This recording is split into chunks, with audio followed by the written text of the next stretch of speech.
Hello everyone, it's new week, new game, and this time it's last Epoch. So I bought this for myself last week as an avid ARPG enthusiast with well over 2000 hours on Path of Exile and God knows how long on D2 back in the day. I blink and 50 hours have passed.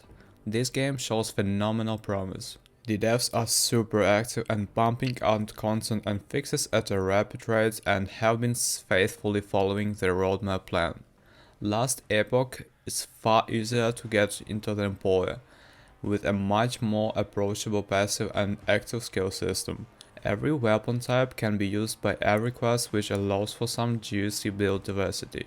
There is plenty of synergy between skills and passives, and all upgrade points feel rewarding with a satisfying bump in power. Skill trees and power creep issues currently dominate the meta builds for many classes, but they're making adjustments as patches come through. That doesn't mean it's impossible to play your own unique build, just that there is probably much easier version of your class that you could play instead. Still, the community continues to experiment and try out interesting new combinations on a regular basis.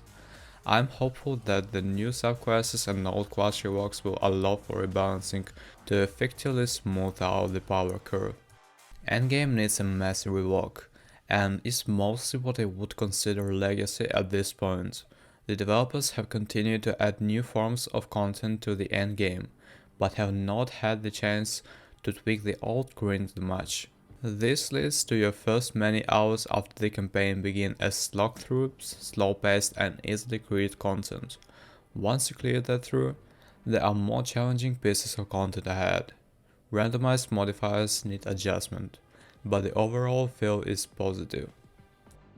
Many people continue to wait for the multiplayer patch which have been slated to come out this year.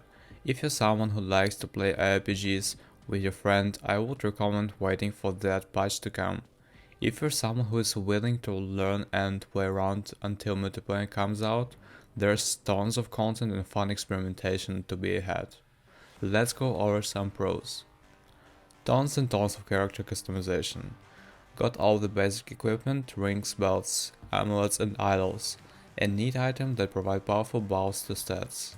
A 4x4 grid is provided to arrange idols in whatever way you want, with smaller idols providing smaller or more generic buffs such as flat health or a small percent increase to fire damage, and larger idols providing a big specific buff such as percent lightning damage, but the value is doubled if you have over 300 max mana.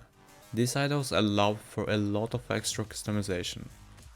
The second is enjoyable story campaign with good voice acting on top. Granted the story isn't fully completed yet, but I had fun.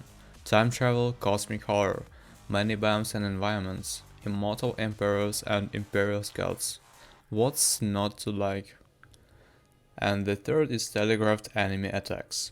Words cannot describe how gratifying it is to see where the massive void bomb thrown at you is actually going to land, allowing you to dodge or dump your defensive abilities accordingly. And when you do die, there is a death screen showing you what attack you died to and what damage types that attack deals. An approachable deterministic crafting system is something Power has been crying out for, and thankfully LE provides us. Yes, it does still require some luck, but basically how it works is this. You find epic shots all over the place as a lootable ground item which provide a single use craft to forge onto an item or to improve on an existing roll. Every possible affix can drop as a shot. Or you can shatter an item with an affix you want to apply to another item and get a random amount of shots back from all the affixes on the shattered item. It's easy to play around with. Any shots fly out of the mobs and barrels, so there's a plenty to experiment with. The highest stat rolls, D7, are drop only, with item forging allowing to maximum affixity of 5, so you can't fully power a basic roll, therefore keeping loot valuable late game.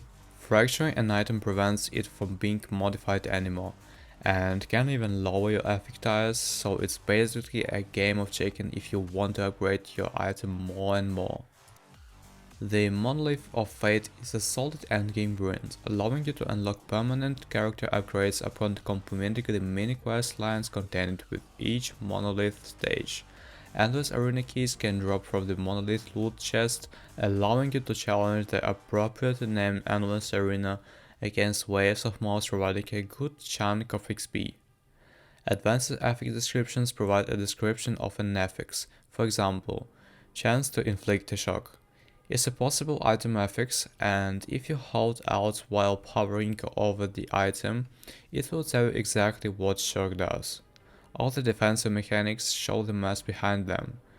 Basically, the game is exceptionally well explained. Level setting, backgrounds, and atmosphere are top notch, and the End of Time town has a freaking black hole in the background, which is cool as. Consequently, there are some cons. Gold isn't particularly useful yet, and items aren't worth picking up to sell as you get plenty from it dropping from mobs and breakables. However, I imagine when the bazaar